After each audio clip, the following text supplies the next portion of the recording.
Olá, professor, olá, professora. Professor Edivaldo aqui na área. Mais uma aula para vocês agora, muito importante. Nós estamos aí na reta final. Parabéns aos professores que conseguiram chegar na reta final aí. E eu estou aqui para apresentar para vocês o meu querido mestre Paulo Deloroso, que vai trabalhar aí com vocês uma parte muito importante dessa reta final, que é a prova prática. Então, o professor Paulo Deloroso, ele vai discutir aí com vocês e dar algumas orientações sobre como você montar esse plano, é extremamente importante, discute as questões aí metodológicas e você, a partir daí, é lógico que não dá para montar o plano para você, mesmo porque, como vocês sabem, o plano ele é singular, ele não pode ser compartilhado. Inclusive, já falei no vídeo anterior, você não pode copiar aí plano de outras pessoas. Planos que vocês encontram aí pela internet, não embarque nessa. Faça aqui o passo a passo que o professor Paulo Deloroso está orientando você, para você poder se dar bem aí nessa reta final. Beleza? Então é isso que você precisa trabalhar aqui direitinho para conseguir esse cargo aí tão almejado e tão difícil que você já conseguiu chegar até aqui. Então estamos na reta final, mantenha calma, porque irá dar tudo certo. Tá legal?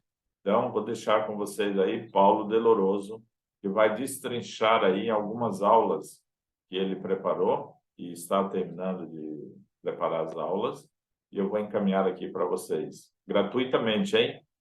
Foi combinado, os meus alunos, outros alunos que terão acesso aí à internet, eu fiz esse combinado com vocês e aqui estou cumprindo. Tá legal, gente? É isso aí, BK Concurso é o jeito certo de aprender. Então, eu vou soltar aqui para vocês, Paulo Deloroso, plano de aula, passo a passo, para você entender direitinho e conseguir essa nota tão importante aí. Beleza? Vamos lá, Paulo, manda aí. O que você tem aí para os nossos queridos professores e professoras? Vamos lá, Pro. Oi, professores! Professor Paulo aqui com vocês. Eu quero discutir com vocês essa prova prática, quero dialogar com vocês, trocar algumas ideias sobre o que é que nós podemos fazer, essa coisa inédita para São Paulo. Você que é o professor, o PEIF, né? Eu trouxe aqui aqueles pontos do Fundamental 1 para a gente analisar juntos, trocar ideias, seguindo o critério que está no edital.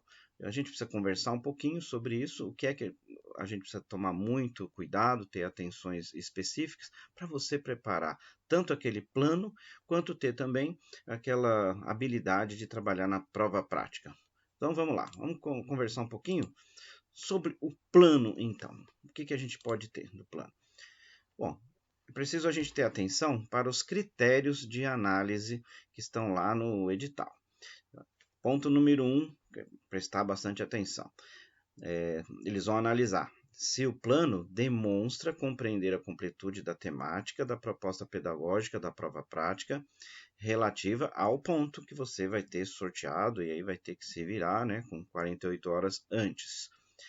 2. Tem que ter cuidado com os aspectos estruturais aqui. E aí eu montei até uma propostinha para você ter, professor, que você até vai poder levar lá uma folhinha ou um conjuntinho, né? Então, para você ter um panorama mais geral, tem que ter objetivos de aprendizagem, né, ligado lá no currículo da cidade, tem que ter o ano da escolaridade, tem que ter o objeto de conhecimento, estratégias metodológicas e o desenvolvimento da aula. Daqui a pouco eu mostro como é que fica esse planinho de maneira mais condensada aqui. Eu quero jogar aqui uma luz sobre estratégias metodológicas para a gente pensar antes de mais nada. Quando se fala de estratégias metodológicas, a que se refere? O que é que nós podemos analisar juntos aqui? Você vai encontrar no currículo da cidade de língua portuguesa o trabalho metodológico, o movimento metodológico. Aí, por metodológico, são muitas coisas que a gente pode entender e vamos conversar sobre elas aqui. A primeira que eu trago para vocês é em relação ao trabalho com as crianças, com a turma, né? Então, esse movimento metodológico precisa considerar situações de trabalho coletivo, trabalho em grupo, trabalhos em duplas e o trabalho autônomo. Então, não esqueça, quando você elaborar a sua proposta, de você construir esse movimento, de ter vários deles lá, não ter só um, só coletivo, só em grupo, só em dupla ou só autônomo, tá bem? Então, prestar atenção em relação a isso. Na área de matemática e ciências também, há uma preocupação metodológica relativa a uma estratégia, né? Lidar com problemas, então o trabalho da matemática e o de ciências é lidar com problemas, com formulação, com uma estratégia para investigar esses problemas, para solucionar problemas que precisam ser solucionados pelas crianças e que possam ser avaliados aí os resultados. As crianças precisam ser levadas a fazer investigações, explorar, formular hipóteses, testar essas hipóteses e validar. Então, sua proposta metodológica tem que levar em conta esse contexto todo aí. Depois, lá no ponto que trata disso, a gente pode explorar um pouquinho melhor, assim, com o exemplo do trabalho de aula. Você sabe que tem lá, né?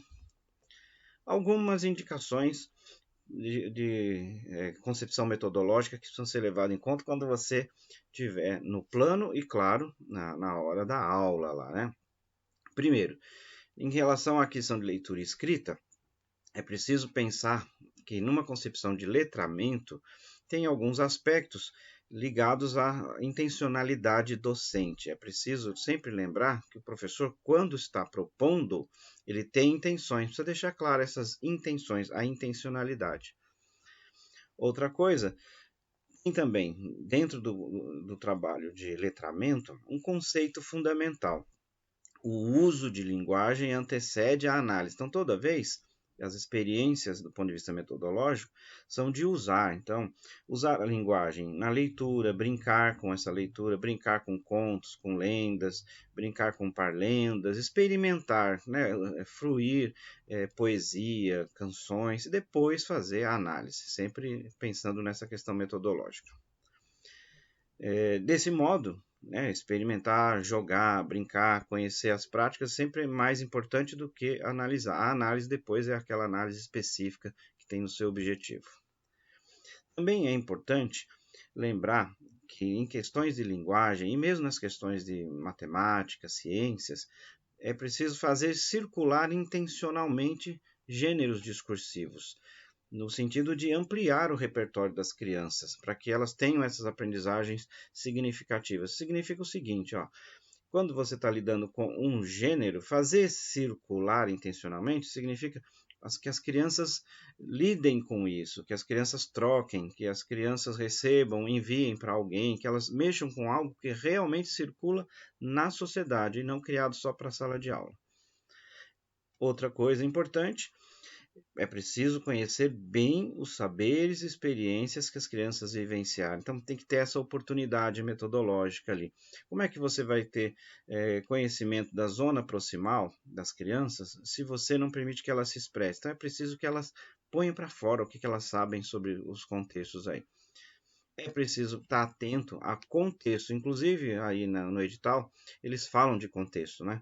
Então o contexto de produção e circulação tem que estar marcado. Aí no planinho eu faço já sempre uma introdução com um contexto. Então nenhum texto, nenhum material, nenhuma atividade entra para o trabalho da sala de aula assim do nada. Ele vem de algum projeto, ele já está sendo trabalhado, ele tem uma exploração, tem um sentido de se fazer aquilo e que aí é natural que esteja naquele momento da sala de aula. Todo texto é sempre escrito para um certo leitor, né? Então quando a gente trabalha com textos, tem intenções, nenhum texto está sem intenções, ele circula em um determinado contexto e tem um formato típico para aquela circulação. Se é uma receita, tem um formato típico. Se é uma notícia, também tem, e assim por diante. Isso precisa ser aprendido pelas crianças e ser tocado nas questões metodológicas. Um item super relevante para você que está lidando com as questões metodológicas é sempre dar oportunidade para saberes prévios, dialogar, é a tal da dialogicidade. As crianças aprendem nessa dialogicidade. E para fazer isso, todas as crianças precisam participar, têm que ser estimuladas a se sentir bem, a dizer, a se expressar, a falar o que pensam. E dessa forma, o professor consegue identificar o que as crianças sabem e também consegue, a partir de uma certa sondagem aí, perceber onde pode contribuir, evidentemente. Também é muito importante, na proposta que se tem do currículo da cidade, está lá evidente, que se jogue enfoque a protagonismo dos estudantes. Ou seja, os estudantes, as crianças, elas precisam, elas produzirem, elas se organizarem, elas precisam ter espaço de produção. O professor coordena, media, estimula, mas as crianças precisam se sentir à vontade para fazer as coisas também, para produzirem, para ter protagonismo. Outro ponto importante é a cooperação. Criar o ambiente de cooperação. Então, metodologicamente, é preciso que você deixe isso claro quando você apresentar lá na sua prática. Que momentos as crianças estão cooperando. Então, as crianças em duplas, em trios, elas estão produzindo, mas tem sempre o esforço de cooperação. Outra coisa muito importante para você que está preparando prática que vai envolver o letramento, o ambiente de letramento. Não esqueça de deixar isso marcado na sua apresentação. Dizer, mostrar, se você puder levar alguma uma espécie de marca do ambiente, citar pelo menos, né, que há esse ambiente de letramento. Então, um ambiente de letramento que tenha outros textos produzidos, que tenha letras, números, palavras de referência, modelos de escrita, que haja cantinhos com livros e dispositivos, ou seja, que haja esse ambiente de letramento. Então, questão metodológica é isso, professor.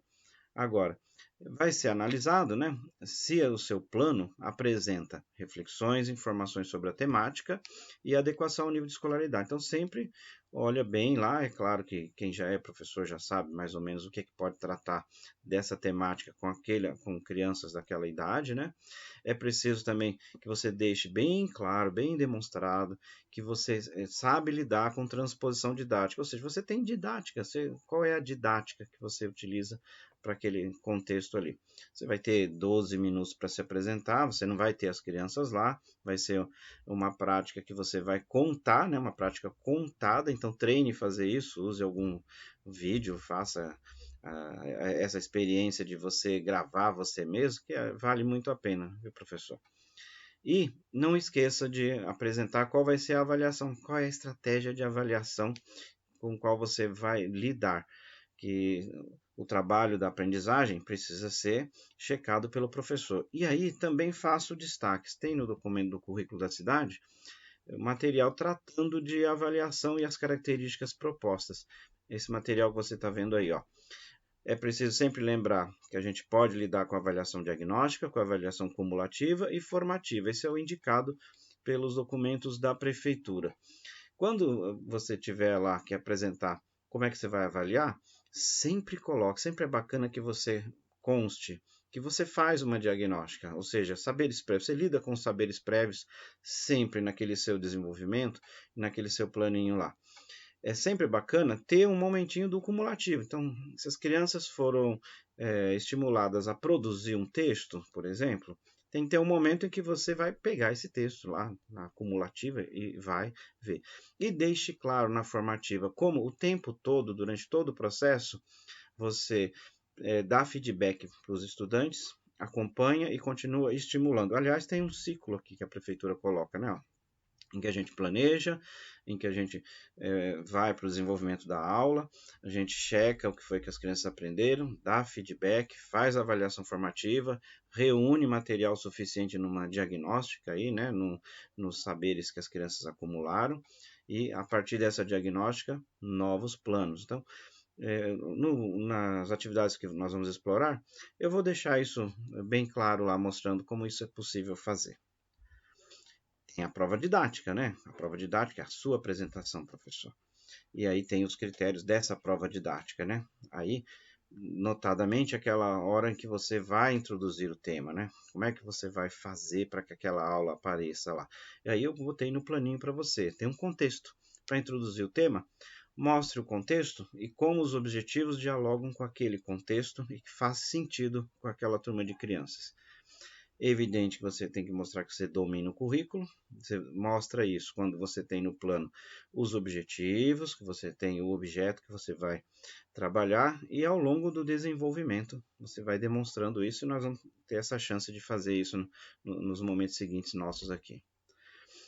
Bem, a ideia de desenvolver a atividade toda do plano de aula tem que ficar bem clara, bem objetiva. Então, dizer lá, ó, vou começar fazendo isso, vamos passar para o seguinte passo, as crianças farão isso. Essa sequência tem que ficar bem encadeada e muito clara. E não esqueça, de novo, aqui o reforço que eles colocam. Contextualize tudo, desde o início e todo o percurso acontecendo aí. Você vai ter que pôr em exercício toda a sua capacidade de síntese, né, professor? Que você vai ter 12 minutos para dar uma demonstração incrível, né, de desenvolvimento de uma aula, né? Vai ter que, evidentemente, usar uma competência linguística, né, da sua comunicação, né? Não vai fazer uso de gírias, de palavras. Eles vão avaliar isso, né? Quando você estiver se apresentando, faça o uso do melhor da língua de que você é capaz. E é claro, saber falar. Se você falar muito baixinho, não tiver entonação, não demonstrar capacidade de comunicar, de entusiasmar, de ser um bom comunicador, você terá problemas também. E como eu disse para vocês, olha aqui, eu vou sempre me basear num planinho desse aqui, que eu diria para você que é um modelo, tá, pessoal? Que eu tenho o tema, conforme os critérios que estão apontados aqui, e a estrutura. Ó. Tema, ciclo, ano, a contextualização, os objetivos de aprendizagem, o objeto de conhecimento, as estratégias metodológicas que eles também pedem, o desenvolvimento e a avaliação, como está proposto aqui no edital. Sempre vai ter isso daqui, eu estou fazendo como sugestão para que você tenha, até para ser seu guia, um guia sintético, para você se orientar na hora da apresentação, tá bem? Então, é isso. Bom, de início, para a gente conversar, para a gente se entender, é o que eu precisava apresentar para vocês, tá bom? A gente continua conversando, logo mais a gente vai tocar nos pontos e explorar devidamente. Até já, um abraço.